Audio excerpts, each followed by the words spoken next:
ये खुद आप स्टेबिलिटी देख सकते हैं 130 की स्पीड पे, मतलब कहीं भी आपको अंडर पावर फील नहीं कराने वाली। माना मैंने थोड़ा टाइम लेती है बट ये बढ़िया पावर जनरेट करके देने वाली है। तो आप जितने भी कंपटीटर्स देखोगे ना फॉर श्योर उसमें आपको भले ही पावर ज्यादा मिल जाएगी बट माइलेज पर्सपेक्टिव से इसका कोई भी तोड़ नहीं है। अगर आप एक प्रीमियम एसयूवी लेना चाह रहे हो तो आप for sure Hyundai as well as Kia के लिए जा सकते हो, बिकॉज मेनली उनके इंटीरियर बहुत ज्यादा प्रीमियम फील होते हैं। Hybrid variant is waste of money, because 20 lakh रुपए आप डाल रहे हो 3 सिलेंडर इंजन के लिए, और जबकि ग्रैंड विटारा का डेल्टा CNG वेरिएंट ही आपको 26-27 का माइलेज निकाल के दे देता है। डीजल में तो आपको सोनेट भी ऑप्शन है, क्रेटा भी ऑप्शन है, सेल्टॉस भी ऑप्शन है। डीजल में तो मारुति सुजुकी को हटा ही दो।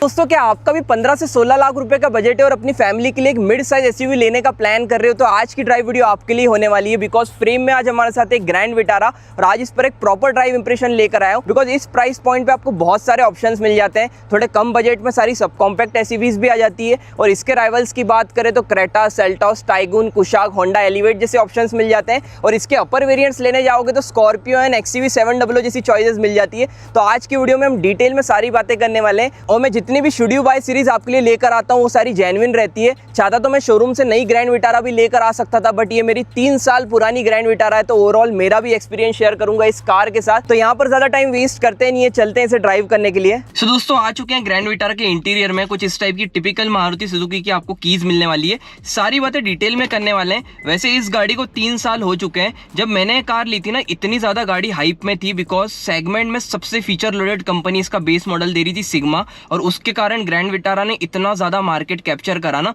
बट उसके बाद क्या है, टाइम टू टाइम सारे कंपटीटर्स ने भी अपने बेस मॉडल को अपग्रेड कर लिया और फिर कोई इतनी खास इसकी अभी सेलिंग है नहीं। Basic variants as well as delta variant अपना ज्यादा बिकता है। भाई करते हैं कार को launch. Revving till 5000 RPM, let's go.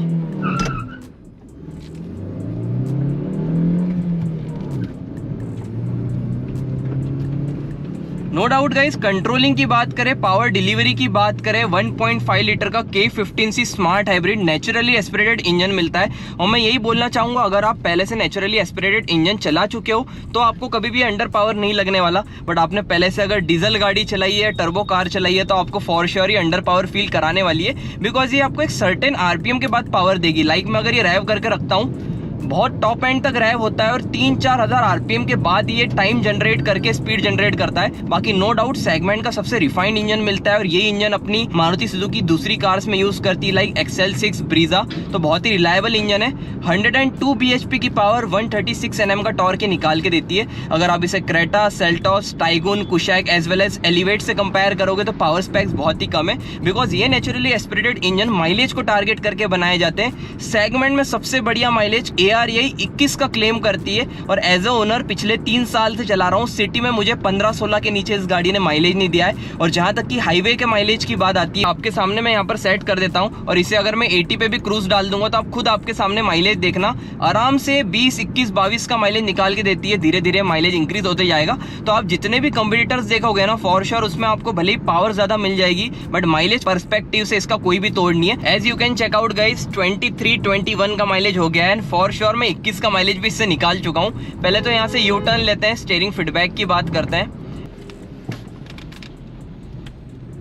Easily guys return आ जाता है ये। एंड हाई स्पीड पे इतनी स्टेबल ये कार रहती है ना, बिकॉज सेगमेंट के सबसे बढ़िया सस्पेंशन मुझे ग्रैंड विटारा में फील होते हैं। 210 mm का ग्राउंड क्लियरेंस ये निकाल के देती है। एंड 100, 120, 140 बिल्कुल भी इसमें फील नहीं होती। आप अगर इसे शार्प लेन्स भी लोगे ना तो इसमें बिल्कुल भी फील नहीं होते। अगर मैं यहाँ पर लेन लेकर दिखाता हूँ, 120 स्पीड हमने क्रॉस कर दी है और अगर मैं यहाँ पर लेन चेंज करता हूँ, बिल्कुल भी आउट ऑफ लेन नहीं जाती। पावर टू वेट रेशियो इस गाड़ी का इतना गजब का है। 120, 140 भी आपको चलाने में इतना मजा आने वाला है। और मैं यहाँ पर अगर क्रूज भी डाल दूँ, ये खुद आप स्टेबिलिटी देख सकते हैं 130 की स्पीड पे, मतलब कहीं भी आपको अंडर पावर फील नहीं कराने वाली। माना मैंने थोड़ा टाइम लेती है बट ये बढ़िया पावर जनरेट करके देने वाली है। अब जहां तक कि कंपटीटर्स की बात आती है ना, मैं आपको बोलना चाहूंगा, अगर आप एक प्रीमियम एसयूवी लेना चाह रहे हो तो आप for sure Hyundai as well as Kia के लिए जा सकते हो।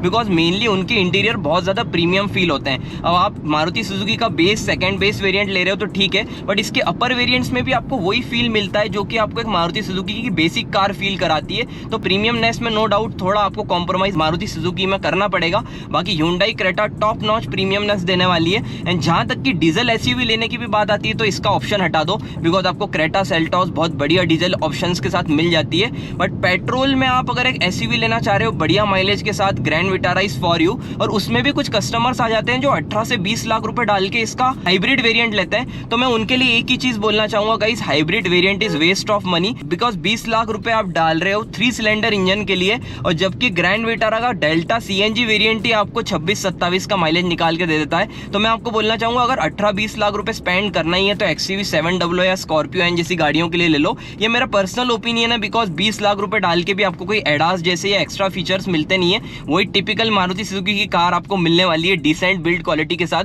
वैसे तो देखो नो डाउट इस सेगमेंट की सारी गाड़ियों की बिल्ड क्वालिटी ऑलमोस्ट सेम है। बाकी यहाँ पर थोड़ा ब्रेक टेस्ट करके दिखाते हैं। देखो मैं एक लाइट फुट ड्राइवर हूँ, मैं कभी भी ज्यादा भगाना यहाँ पर सोचता नहीं हूँ, मेरी प्रायोरिटी माइलेज है, इसलिए मेरी जो नीड है ना उसको ये गाड़ी फुलफिल करती है। यहाँ पर एक बार ब्रेक टेस्ट करके दिखाता हूँ आपको 100 की स्पीड पे।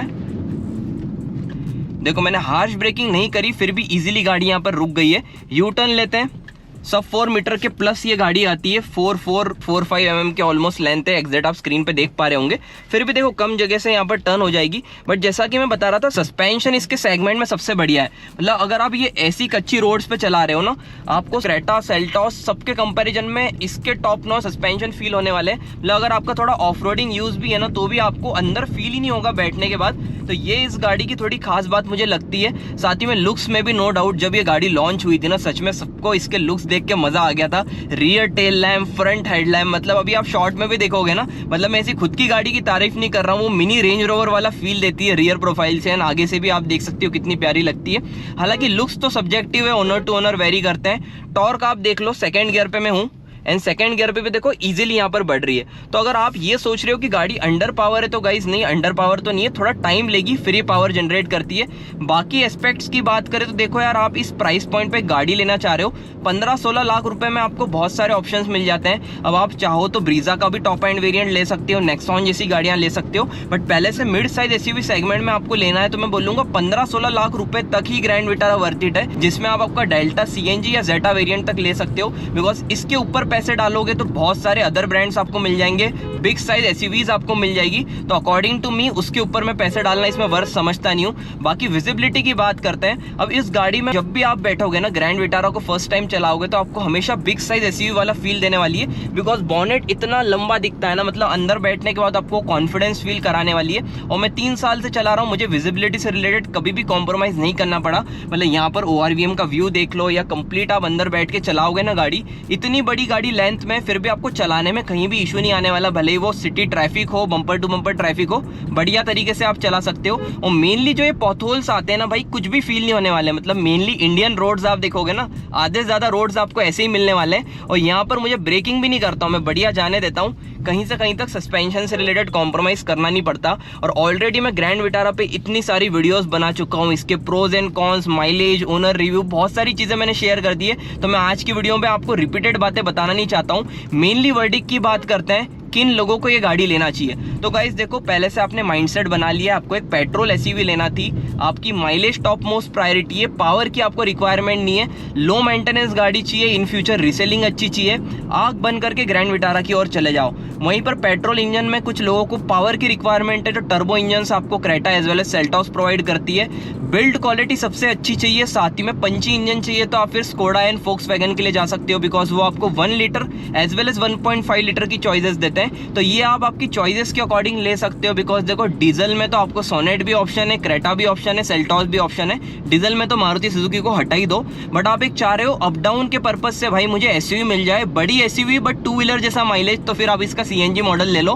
बिकॉज मेरे फ्रेंड सर्कल में लोगों को 28 से 30 तक का माइलेज निकाल के दे रही है। एंड बाकी पिछले 3 साल में मैंने इतनी सर्विस कराई, कुछ पार्ट्स भी चेंज कराए, like AC filter, oil filter जो अपनी सर्विस पे होते हैं, कहीं भी इसके स्पेयर पार्ट्स देखोगे आप, कुछ भी डैमेज भी होता है ना, हालांकि एक्सटीरियर की चीजें तो आपकी क्लेम हो जाती है, बाकी कुछ आपके इंटीरियर आपके जेब से भी आपको पार्ट के लिए खर्च करना है ना, तो अवेलेबिलिटी बहुत जल्दी मिल जाती है। रोड साइड कोई भी इन गाड़ियों को सर्विस कर देगा एंड इसका 1.5 लीटर का इंजन सबसे ट्रस्टेड रहने वाला है। तो ओवरऑल इन एस्पेक्ट्स को देख के मैंने इस गाड़ी को लिया था एंड फॉर श्योर मुझे आज भी रिग्रेट नहीं होता है। मतलब हालांकि देखो इस गाड़ी से तो मेरा मन पूरा भर गया, बट फिर भी आप अगर मुझे चॉइस दोगे ना इन द 2025 में एक रिफाइंड माइलेज ओरिएंटेड गाड़ी लेना चाहता हूँ इस सेगमेंट में, तो अगेन मैं ग्रैंड विटारा को ही चूज करूंगा। अगर पैसिफिक पेट्रोल इंजन लेना चाह रहा हूँ या सीएनजी के साथ लेना चाह रहा हूँ तो। बाकी आज की ड्राइव वीडियो को एंड करते हैं। बेसिक हमने सारी चीजें शेयर कर दी आपके साथ। आई होप आपको सारे डाउट्स क्लियर हो गए होंगे। अगर आपको भी कंफ्यूजन है कौन सी एसयूवी आपको लेनी है तो मुझे आप कमेंट में शेयर कर देना, मैं आपको हेल्प आउट कर दूंगा। बाकी वीडियो यहाँ तक देखी हो, अच्छी लगी हो तो यार लाइक करना, चैनल को सब्सक्राइब कर लेना। सो मिलते हैं ऐसे इंटरेस्टिंग कंटेंट के साथ।